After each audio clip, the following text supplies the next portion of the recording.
अस्सलाम वालेकुम एवरीवन, मैं हूं शहरियार खान। उम्मीद करता हूं आप जहां कहीं भी होंगे बखैर और आफियत होंगे। हमेशा की तरह आज भी मैं एक अहम तरीन टॉपिक पे आपसे बात करूंगा, मगर जो आज का टॉपिक है ये इंतहाई सेंसिटिव है, बहुत ही हसास मामला है। इस वक्त सोशल मीडिया के ऊपर एक टॉपिक डिस्कस किया जा रहा है, वो है रजब भट्ट का जो मामला है। रजब भट्ट का मामला इस वक्त इंतहाई सेंसिटिव है और इसको लेकर पूरी दुनिया के मुसलमान बड़े मुस्तरब भी हैं, बड़े परेशान भी हैं। लेकिन ये मामला हकीकत में है क्या, और इस मामले के हवाले से मैं समझता हूं कि जब हम डिस्कस करें, जब बात करें, तो हमें बेसिकली इसका जो असल बैकग्राउंड है, जो इसकी रियलिटी है, जो फैक्ट्स है इसके, वो हमें पता होना चाहिए। इस वक्त रजब भट्ट पर तौहीन मजहब का मुकदमा दर्ज हो चुका है, और लेकिन मैं चाहता हूं कि सबसे पहले वो जो एफआईआर दर्ज हुई है उसका जो मतन है वो मैं आपके सामने रखूं। तो जनाब, ताकि हम उसके बाद इस पर मजीद बात करें। मुकदमा नंबर है 2183/25, थाना निशरत कॉलोनी लाहौर है। इसमें इसके मुद्दई हैं सैयद हैदर अली शाह गिलानी, जिनका ताल्लुक लाहौर से है। वो ये मुकदमा दर्ज करवाते हैं रजब भट्ट के खिलाफ। वो और उसका मतन मैं आपके सामने रखता हूँ। बखिदमत जनाब एसएचओ साहब, नशतर कॉलोनी, जिला लाहौर। उन्वान: दरखास्त बराए अंदराज मुकदमा बरखिलाफ मलऊन यूट्यूबर रजब भट्ट बाबत मजरू किए जाने, मजहबी जज्बात और पामाल किए जाने तकद्दुस, दफा 295C। जनाब आली, गुजारिश है कि साइल एक मुहिब्बे वतन पाकिस्तानी और कानून पसंद शहरी है। साइल इस मुल्क में शरीयत और आइन और कानून की बालादस्ती पर यकीन रखता है। साइल का कानून तहफ़्फ़ुज़ नामूस रिसालत और दफा 295C ते पे पर कामिल अकीदा और ईमान है। इल्जाम अले रजब भट्ट के नाम से यूट्यूब आईडी और चैनल चलाता है और अपनी गंदी और बेहया वीडियोस के जरिए नौजवान नस्ल को तबाह करते हुए मुआशरे में फहाशी और जिनाकारी का माहौल पैदा कर रहा है।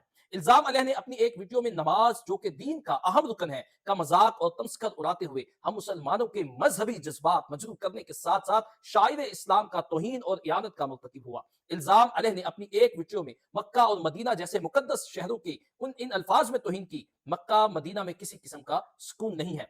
अब इस रजब भट्ट का कुफरिया नजरिया इस हद तक पहुंच चुका है कि उसने अकीदा तहफ़्फ़ुज़ नामूस रिसालत के खिलाफ जहर उगलते हुए तहफ़्फ़ुज़ नामूस रिसालत की दफा 295C और 295A ते पे के बारे में तौहीन आमेज वीडियो वायरल करनी शुरू कर दी है। आज मुअल्लिका 23 मार्च 2025 बवक़्त असर साइद अपने दोस्तों के हमरा अपने टच मोबाइल पर वीडियोस देख रहा था कि रजब भट्ट की दफा 295C और 295A के बारे में एक वीडियो देखी, जिसमें रजब भट्ट ने कहा कि मेरे उस्ताद पर भी 2 दफा लगी थी, मेरे पर भी 2 दफा लगी है। मेरे उस्ताद सिद्धू मूसेवाला के सर पर लगी थी 295, और मेरे सर पर 2 हैं, 295C और 295A। और जो हमारा आज परफ्यूम लॉन्च होने जा रहा है उसका नाम भी 295 है। इस दीन दुश्मन रजब भट्ट के मज़कूरा अल्फाज से साइल और तमाम मुसलमानों के मजहबी अकायद और जज्बात न सिर्फ मजरूह हुए हैं, बल्कि तहफ़्फ़ुज़ नामूस रिसालत की दफा 295C और 295A की खुल्म खुला तौहीन की गई है। वक़ुआ हज़रत साइल और गवाहान रमजान भट्टी और अली शेर, नंबर 2 मोहम्मद उमैर जहांगीर वल्द मोहम्मद जहांगीर ने खुद देखा है। रजब भट्ट और हमराही मुलजिमान को गिरफ्तार करके किरार वाकई सजा दी जावे।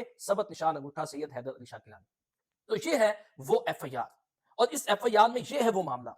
अब ये मामला किस हद तक इस मामले में इन्वेस्टिगेशन अभी बाकी है, और इन्वेस्टिगेशन इस मामले में होनी है। अच्छा, इस एफआईआर में जो जुर्म इस वक्त इस एफआईआर के मुताबिक रजब भट्ट पर इल्जाम अले पर लगा है वो है 295A ते पे, पाकिस्तान पीनल कोड का ये सेक्शन है, और ये तौहीन मजहब के हवाले से है। और दूसरा जो ऑफेंस इसमें एफआईआर में मौजूद है वो है prevention of electronic crime act 2016 के सेक्शन 11।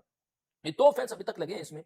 अभी इसकी मजीद इन्वेस्टिगेशन होनी है, और इन्वेस्टिगेशन में ये सारी चीजें अब देखी जाएंगी कि आया इस मामले में रजब भट्ट किस हद तक गुनहगार है, और किस हद तक इसमें वो सबूत मौजूद है जिनको सामने रखते हुए रजब भट्ट को इसमें सजा हो सकती है। दूसरा, इसमें मैं ये समझता हूं कि एफआईआर का दर्ज हो जाना किसी भी शख्स को मुजरिम करार नहीं देता। उस वक्त तक कोई भी शख्स मुजरिम नहीं होता जब तक वो मुकम्मल एक ट्रायल प्रोसीजर से गुजरने के बाद अदालत अपना फैसला न सुना दे। बहरहाल ये वो हसास मामला है, ये वो अहम मसला है कि जिसको लेकर यकीनन तमाम मुसलमानों के जज्बात मौजूद होते हैं। लेकिन पाकिस्तान के अंदर ये कानून मौजूद है कि अगर कोई शख्स इस तरह का जुर्म करता है तो उसके खिलाफ कानून नाफिज करने वाले इदारे हरकत में आते हैं, और वो किसी भी शख्स को जो इस तरह के मामले में इन्वॉल्व होता है उसके खिलाफ कार्रवाई करते हैं। बहरहाल इस मामले के अंदर एफआईआर रजब भट्ट पर दर्ज हो चुकी है।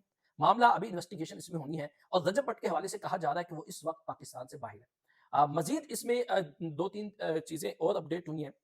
वो ये है, जो प्रोग्रेस हुई है वो ये कि रजब भट्ट ने अपने इस मामले पर बैतुल्लाह शरीफ में खड़े होकर माफी भी मांगी है, और अपने इस चीज को भी उसने वाज़ेह किया है कि उसने इरादतन ऐसा कुछ नहीं किया। बहरहाल ये एक बड़ा सेंसिटिव इशू है, बड़ा हसास मामला है। इस हवाले से शरीयत के कुछ शरई पहलू भी हैं जिस पर हमारे मुस्तनद उलमाए किराम अपना फैसला देंगे। और दूसरा, इस वक्त जो एफआईआर दर्ज हो चुकी है इस पर अभी इन्वेस्टिगेशन होना है। इन्वेस्टिगेशन होने के बाद ये मामला देखा जाएगा कि आया इसमें रजब भट्ट किस हद तक गुनाहगार है और किस हद तक वो बेगुनाह है। बहरहाल अभी इसका फैसला होना है। लेकिन मैं ये समझता हूँ कि इस वक़्त जो यूट्यूबर्स और जो टिकटॉकर्स अपने व्यूज़ के लिए रजब भट्ट के इस मामले को लेकर अफरा-तफरी फैला रहे हैं, उनको भी इस हवाले से देखना होगा। वो भी कहीं न कहीं इस मामले में गुनहगार हो सकते हैं। मैं ये समझता हूँ जिस तरह मैंने कुछ हक़ाइक़ आपके सामने रखे, जो एफआईआर सामने रखी है, अभी इसका फैसला होना है। अभी इस चीज़ का फैसला होना है कि आया ये शख्स किस हद तक मुल्ज़िम है और इसका मामला आगे चलेगा, देखा जाएगा। लेकिन मैं समझता हूँ व्यूज़ के लिए और देखने वाले भी अपने व्यूअर्स के लिए ऐसी चीज़ें आप यूट्यूब पर बनाएँ और जिससे आपकी व्यूवरशिप बढ़ जाए और आपके जो यूट्यूब चैनल है या आपका फेसबुक चैनल है, जो भी आपका फ़ोरम है, उस पर आपके फॉलोवर बढ़ जाएँ, तो मैं समझता हूँ इस हवाले से बहुत अहम तरीन ज़िम्मेदारी हम पे आयद होती है कि इन मामलात में हम बड़े सोच समझ कर बात करें, बड़ा सेंसिटिव और हसास मसला है। क्योंकि तौहीन मज़हब और तौहीन रिसालत का जो मामला है और जो खत्म नबूवत का मामला है, ये मुसलमानों के लिए सबसे अहम तरीन मामला है। लेकिन इस पर किसी भी मामले को सिर्फ़ और सिर्फ़ अपने मुफ़ाद के लिए इसलिए हवा दे देना कि आपकी फ़ैन फ़ॉलोइंग में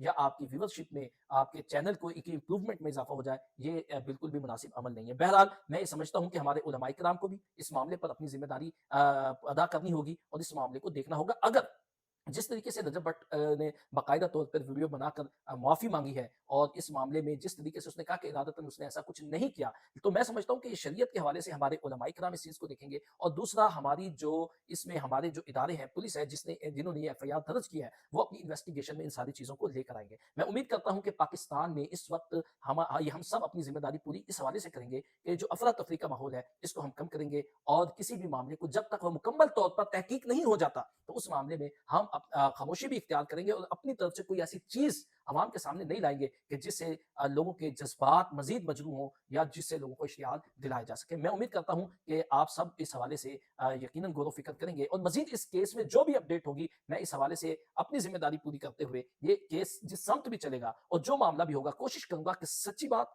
हक़ाइक़ के साथ आपके सामने रखूँ और असल चीज़ें आपके सामने लेके आऊँ।